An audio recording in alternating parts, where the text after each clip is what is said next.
呢部詩歌明明福音係充滿喜樂嘅，但一講到傳福音，卻變成壓力、灰心甚至無奈。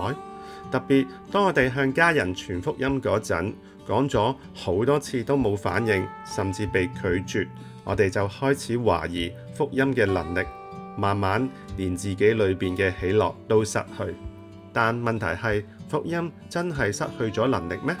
今日睇嘅經文係路加福音2章10到11節。那天使對他們說：不要懼怕，我報給你們大喜嘅信息，是關乎萬民的。因今天在大衛的城裏為你們生了救主，就是主基督。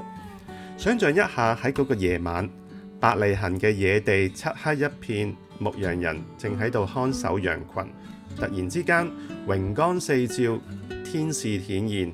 喺嗰個時刻，人最自然嘅反應就係懼怕。其實喺路加福音第1到第2章，天使曾3次向人顯現，向撒迦利亞、向瑪利亞、向牧羊人，而每一次天使都係話不要懼怕。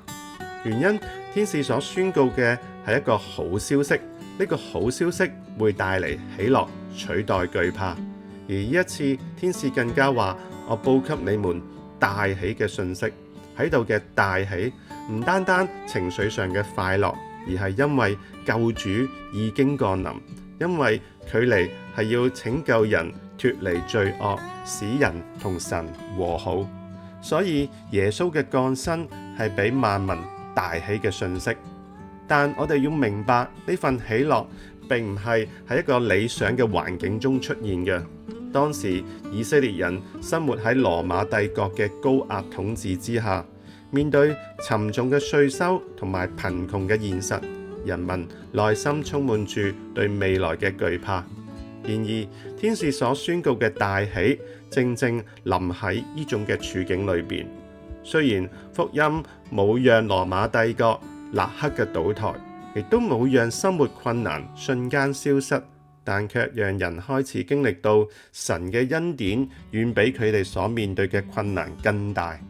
喜樂呢個主題喺整本福音書不斷出現，從天使對撒迦利亞嘅宣告，到瑪利亞嘅尊主頌，再到伊麗莎白嘅回應，以及牧羊人嘅經歷，整個救恩嘅開始都充滿住喜樂。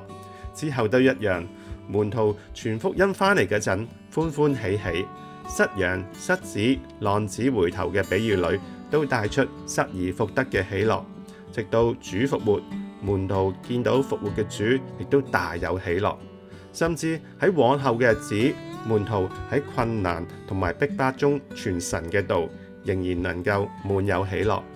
路加俾我哋睇見福音所到之處就有喜樂，而且呢個喜樂唔係短暫嘅情緒，而係一種唔被環境奪去嘅生命。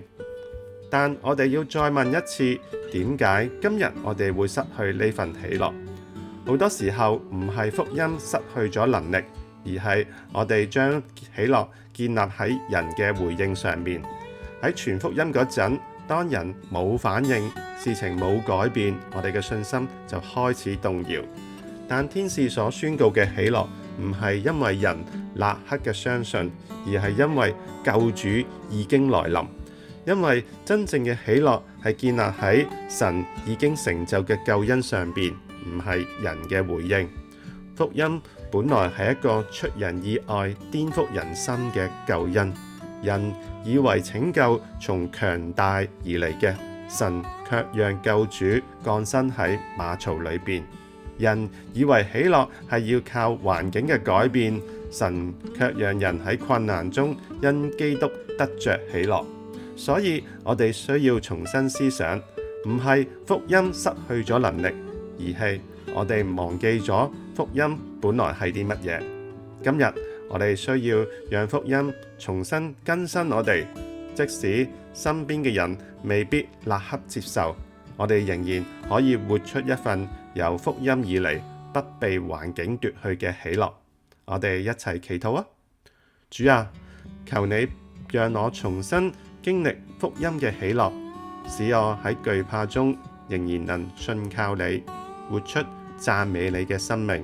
奉主耶穌名祈禱，阿門。